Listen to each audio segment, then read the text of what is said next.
नमस्कार, आप देख रहे हैं मोक्ष चैनल, जहां पर मैं प्रिया पांडे एक बार फिर से आप सभी का अपने चैनल में स्वागत करती हूं। और आज की इस खास वीडियो में मैं आपके मन में उठे कई सारे सवालों के जवाब लेकर हाजिर हुई हूं।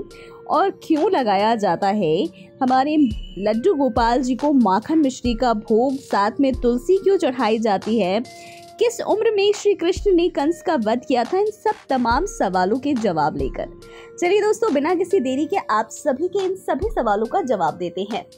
कृष्ण पूजा से जुड़े कई ऐसे नियम हैं जिनका पालन करने पर ही पूजा पूरी मानी जाती है। क्या आप जानते हैं भगवान को तुलसी के साथ ही माखन, मिश्री, मिठाई और पंजीरी का भोग क्यों लगाते हैं? जन्माष्टमी पर रात में ही क्यों पूजा की जाती है? इस दिन दही हांडी फोड़ने की परंपरा क्यों है? श्री कृष्ण का जन्म अष्टमी तिथि पर ही क्यों हुआ? श्री कृष्ण को विष्णु जी का सुदर्शन चक्र कैसे मिला? श्री कृष्ण ने कितने सालों तक धरती पर रहकर अपनी लीलाएं की? श्री कृष्ण से जुड़े ऐसे कई सारे सवाल हैं जिनके जवाब महाभारत, भागवत पुराण, विष्णु पुराण और लोक कथाओं में छिपे हैं। चलिए जानते हैं उन सभी सवालों के जवाब। दोस्तों, श्री कृष्ण जी का जन्म अष्टमी तिथि की मध्य रात्रि हुआ था। रात का मध्यकाल रात 12 बजे हुआ था। श्री राम का जन्म दिन में करीब 12 बजे और श्री कृष्ण का जन्म रात में 12 बजे हुआ था। इसी वजह से जन्माष्टमी रात में मनाई जाती है। दोस्तों, सबसे पसंदीदा काम जन्माष्टमी पर मटकी फोड़ने की परंपरा। दोस्तों, गोकुल वृंदावन के लोग कंस को माखन कर के रूप में देते थे। इस कारण गांव के बच्चों को माखन नहीं मिल पाता था। श्री कृष्ण अपने नन्हे मित्रों के साथ मिलकर गांव के घरों में माखन की चोरी करते थे, मटकियां फोड़ते थे ताकि गांव के बच्चों को भी माखन मिल सके।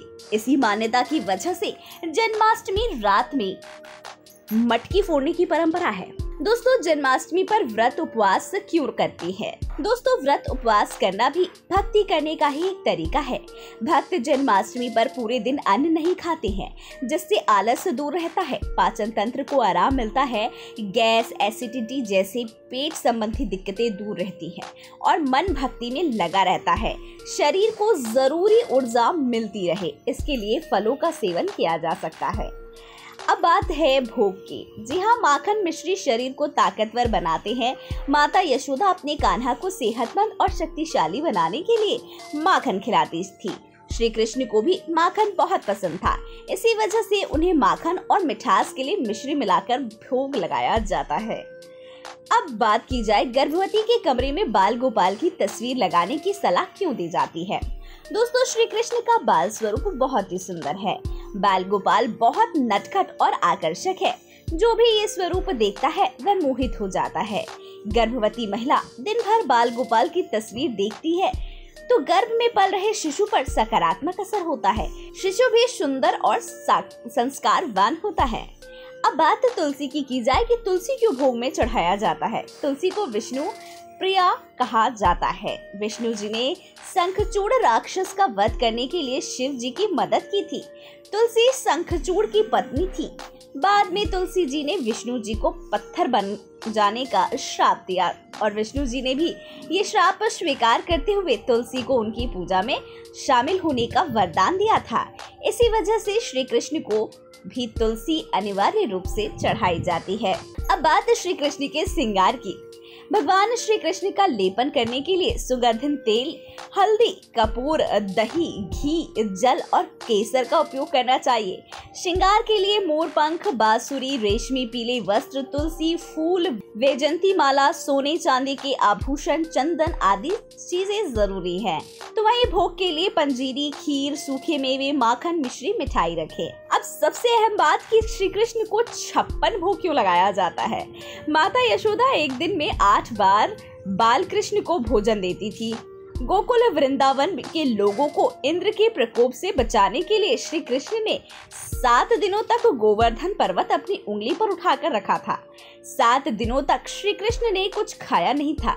इंद्र का घमंड तोड़ने के बाद गांव के लोगों ने श्री कृष्ण को 7 दिनों के हिसाब से हर एक दिन के लिए 8-8 चीजें खाने को दी थी। इस तरह भगवान को 56 खास चीजें दी गई थी। तभी से श्री कृष्ण को 56 भोग लगाने की परंपरा है। अब बात सुदर्शन चक्र की करते हैं कि श्री कृष्ण को सुदर्शन चक्र आखिर किसने दिया।